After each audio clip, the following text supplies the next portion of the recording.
Bryan Kohberger is serving life in prison without the possibility of parole. Although some may view this as the lesser, more merciful sentence compared to execution, it may not actually be. This is hell on earth. It's the prison where Bryan Kohberger will spend the rest of his life in solitary confinement, locked in his cell 23 hours a day. Meals are slid through slots in the door. The death penalty delivers intense stress over a relatively short period. In psychology, one of its main effects is called anticipatory anxiety, the ongoing mental strain of knowing a major life event is coming, but not knowing when that's exactly going to happen. Every appeal, every scheduled execution date triggers heightened arousal in their sympathetic autonomic nervous system, which often results in their body being in constant flight or fight mode. This cycle can cause significant distress on them, but it's time limited because once the sentence is finally carried out, that negative experience ends.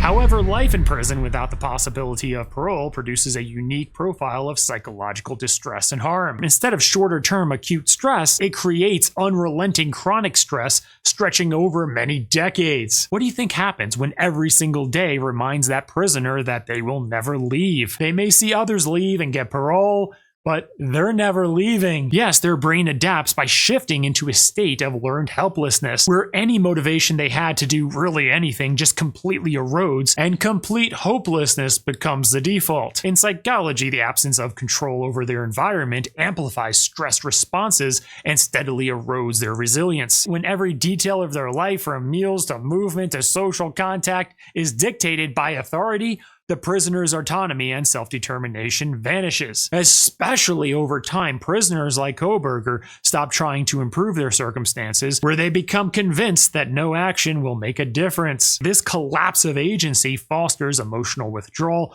hopelessness, and a diminished sense of identity, compounding the long-term psychological damage of incarceration. This severe chronic stress is not only linked to depression and anxiety, but also to memory impairments and physical health decline, which is one reason why those in prison don't live very long. And over time, they experience institutionalization. Institutionalized. In here, he's an important man. Outside, he's nothing. But I'm telling you, these walls are funny. First you hate them, and you get used to them. Enough time passes, you get so you depend on them. One thing I learned from Shawshank from a very young age: everyone is innocent in prison. Everybody in here is innocent. And you know that? Hey, what you in here for?